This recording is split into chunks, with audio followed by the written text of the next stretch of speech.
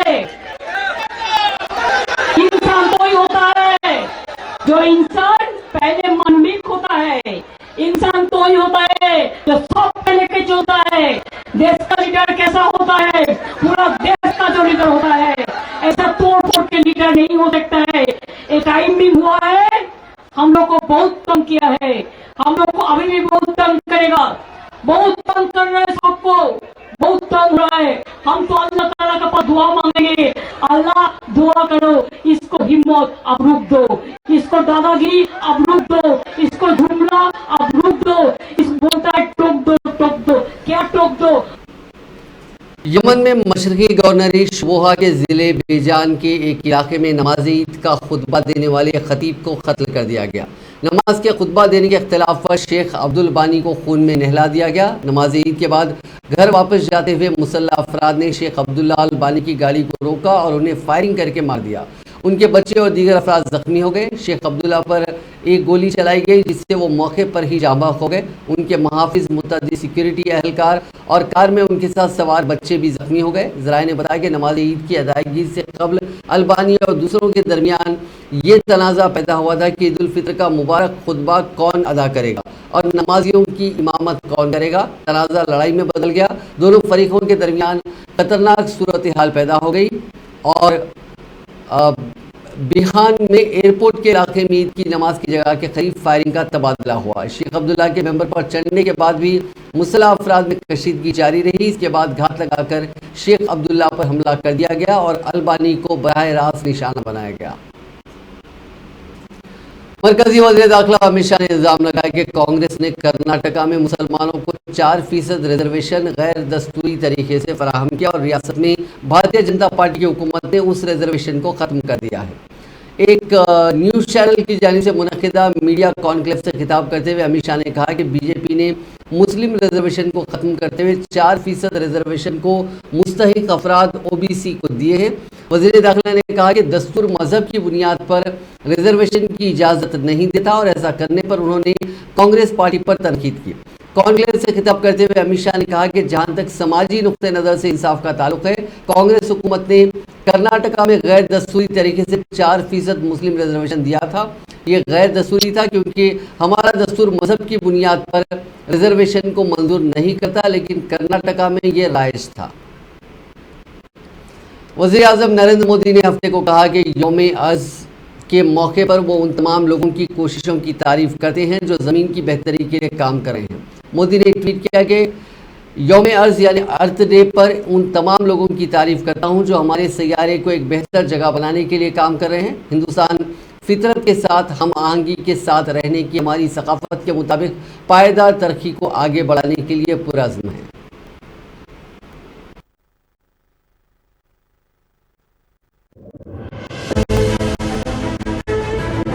हम वो लोग हैं जिन्होंने प्रकृति को सजीव माना है, सहज जीव भी माना, जिसने प्रकृति में परमात्मा को देखा है, जिसने सृष्टि के मूल में पंच तत्व पृथ्वी, आकाश, अग्नि, जल, वायु, उसके अधिष्ठान का आह्वान किया, जो अपने जीवन से ज्यादा जंगलों को प्यार करते हैं, इनके लिए ऋतु चक्र ही जीवन चक्र है, जो इस मिट्टी को अपने प्राणों से भी प्रिय मानते हैं, जिसके लिए सदियों से। करप्शन के केस में सीबीआई के समन के एक दिन बाद जम्मू कश्मीर समेत 4 रियासतों के गवर्नर रह चुके सत्यपाल मलिक हफ्ते को दिल्ली के आरके पुरम पुलिस स्टेशन गिरफ्तारी देने पहुंचे। हालांकि पुलिस ने कहा कि हमने उन्हें हिरासत में लिया ना छोड़ा, वो खुद यहाँ पे आए, वो खुद चले गए। दरअसल वेस्ट उत्तर प्रदेश, हरियाणा, राजस्थान के कुछ खाप और किसान कायद मलिक के दिल्ली की रिहाइशगाह में उसे मिलने पहुंचे थे। मलिक उन कायदीन के लिए अपने घर के करीब आरके पुरम के पार्क में टेंट लगवाकर खाना बनवा रहे थे। तब दिल्ली पुलिस के अहदेदार वहां पहुंचे और उसे रोकने को कहा। मलिक ने कहा कि उन्होंने इस इनेकाद की इजाज़त मांगी तो पुलिस ने इससे भी इनकार कर दिया। मलिक ने बताया कि उन्होंने पुलिस से कहा कि अगर आप इजाज़त नहीं देंगे तो हम गिरफ्तारी देंगे। मलिक ने खुद कहा कि वो गिरफ्तारी देने थाने गए थे, हालांकि दिल्ली पुलिस ने गिरफ्तारी से इनकार किया। इस मामले पर कांग्रेस सरगर्म पवन खेड़ा ने कहा कि सत्यपाल मलिक ने जब पीएम से गोवा के करप्शन पर बात रखी तो एक्शन गोवा सीएम पर नहीं बल्कि मलिक पर हुआ। जब सत्यपाल मलिक ने राम माधव का नाम लिए बिना 2021 में करप्शन की बात रखी तब भी सीबीआई ने पूछताछ सत्यपाल मलिक से ही की। दरअसल अब ये मैसेज सीबीआई के जरिए दिया जा रहा है कि तुम चुप रहो। सत्यपाल मलिक जी ने भ्रष्टाचार के विषय में भी कुछ कहा कि प्रधानमंत्री को भ्रष्टाचार से कोई नफरत नहीं है। उन्होंने उदाहरण दिया गोवा के जब वो राज्यपाल थे और उन्होंने प्रधानमंत्री के संज्ञान में गोवा के मुख्यमंत्री का जो भ्रष्टाचार है वो जब लाए तो कार्रवाई मुख्यमंत्री पर नहीं हुई। आज भी वो मुख्यमंत्री हैं, लेकिन सत्यपाल मलिक जी को आनन फानन में हटा दिया गया गोवा से। एक विशेष विमान भेजा गया उनको कि यहां से रवाना करो, यहां बैठो भी नहीं, रुको भी नहीं, एक दिन भी नहीं रुको। तो सत्यपाल मलिक जी ने अदानी जी वाले मुद्दे पर भी अपने विचार रखे कि प्रधानमंत्री को यह अदानी वाला जो मामला है वो बहुत भारी पड़ने वाला है।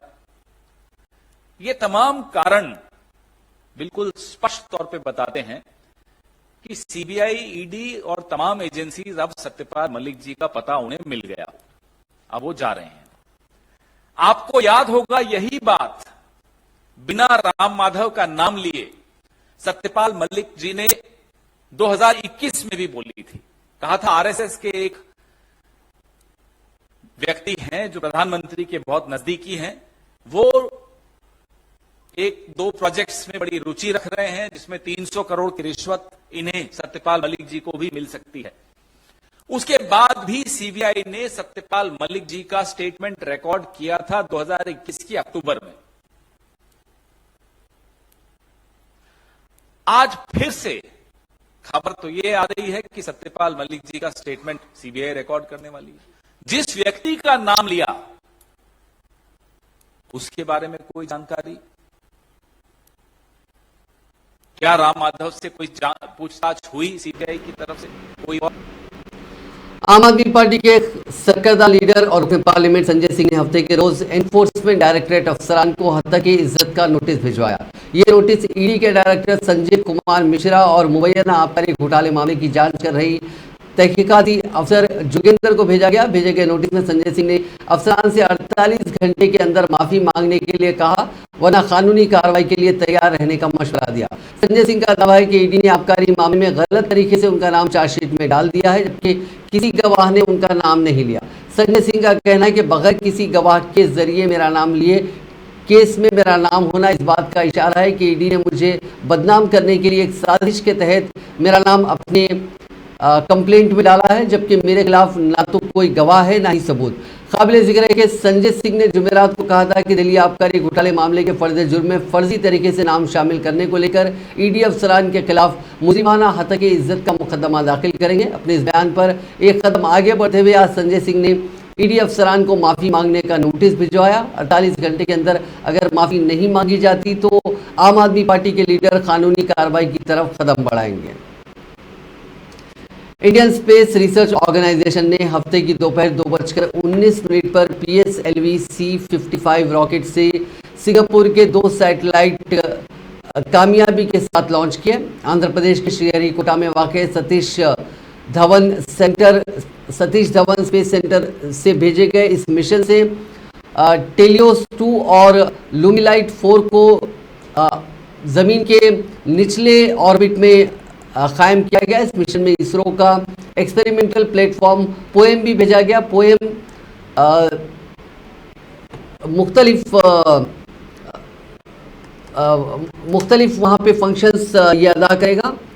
पोएम का पूरा नाम PSLV ऑर्बिटल एक्सपेरिमेंटल मॉड्यूल है। PSLV 4 स्टेज वाला रॉकेट है। इसके 3 स्टेज तो समुद्र में गिर जाते हैं, आखिरी यानी चौथा स्टेज जिसे PS4 भी कहते हैं, सैटेलाइट को अपनी मदार में पहुंचाने के बाद स्पेस का कचरा भर रह जाता है। अब इसी के ऊपर एक्सपेरिमेंट करने के लिए पोएम का इस्तेमाल किया जाएगा।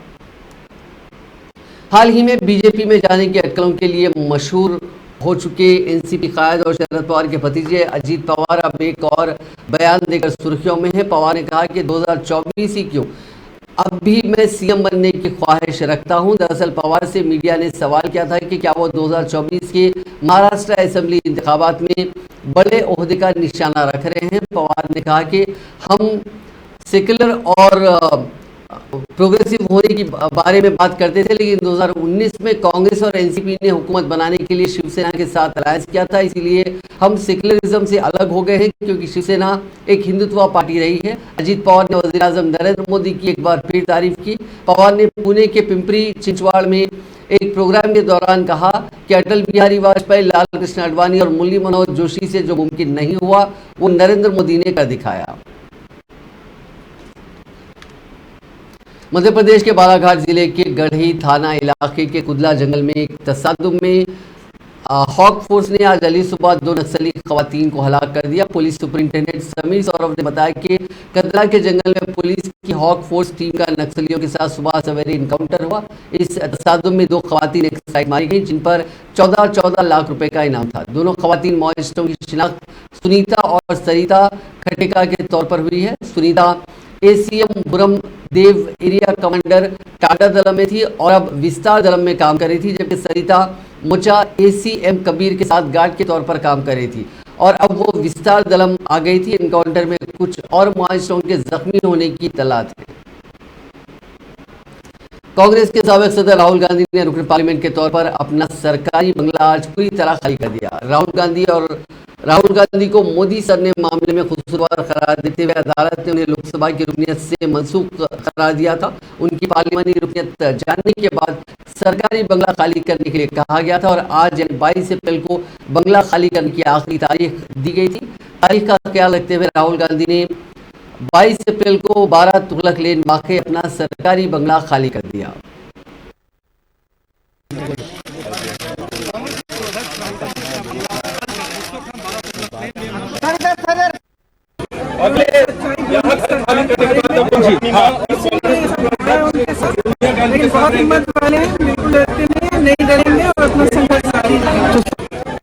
जो घर है 19 साल के लिए हिंदुस्तानी जनता ने पहले मैं उनका धन्यवाद करना चाहता हूँ। और सच्चाई बोलने की कीमत है, आजकल मैं कीमत चुकाता हूँ, जो भी कीमत है मैं चुका हूँ। राहुल जी आपके पास तो घर भी नहीं है, कई बार कहा कि आपसे एक सवाल है, 19 सालों तक आप इस घर में रहे, किसी भी घर से इमोशनल जुड़ा होता है। आमतौर पे देखा जाता है कई बार कि जो कई नेता हैं जो घर को वक्त के अंदर खाली नहीं करते, लेकिन आप पूरे 1 महीने के अंदर घर को खाली भी कर दिया, जबकि मामला अभी कोर्ट में भी है। बहुत लोग ये कह रहे हैं कि राहुल गांधी चाहते तो रह सकते थे, रिक्वेस्ट कर सकते थे। नहीं, मैं नहीं चाहता हूँ जी, रहना नहीं चाहता हूँ, क्योंकि ये घर मुझे हिंदुस्तान की जनता ने दिया था। 19 साल में मुझसे छीन लिया गया, ठीक है, कोई प्रॉब्लम नहीं है। अब मैं थोड़ी देर एक सीपी के साथ 10 जनपद में रहूंगा और फिर कोई ना कोई तरीका निकाल।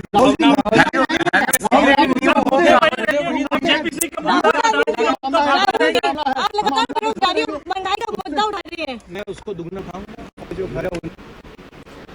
तेलंगाना प्रदेश कांग्रेस कमेटी के सदर रेवंत रेड्डी ने आज चारमीनार की भाग्यलक्ष्मी मंदिर में कसम खाई ताकि ये साबित किया जा सके कि उन्होंने केसीआर और टीआरएस कायदीन से कोई पैसा नहीं लिया। उन्होंने अपने ऊपर लगाए गए तमाम इल्जामात को चैलेंज करते हुए कहा कि उन्हें खरीदने वाला आज तक पैदा नहीं हुआ। उन्होंने बीजेपी के रुकन असेंबली ईटेला राजेंद्र पर भी उनके खिलाफ झूठा प्रोपेगेंडा फैलाने का इल्जाम लगाया। रेवंत रेड्डी ने कहा कि वो आखिरी दम तक केसीआर से लड़ते रहेंगे और उनकी जिंदगी इस कोशिश में ज़ाया नहीं होगी। उन्होंने ईटेला राजेंद्र की साख पर सवाल उठाया और कहा और सबको केसीआर के साथ उनकी माजी की वाबस्तगी याद दिलाई। ఇదేనా నీకు వ్యతిరేకంగా ప్రశ్నించే గొంతులకు నువ్వు ఇస్తున్న గౌరవం? నీకు రాజకీయ స్వార్థం ఉండొచ్చు, పరిమితులు ఉండొచ్చు, హిందూ చంద్రశేఖర్ శాసనసభలు అభినందించి ఉండొచ్చు।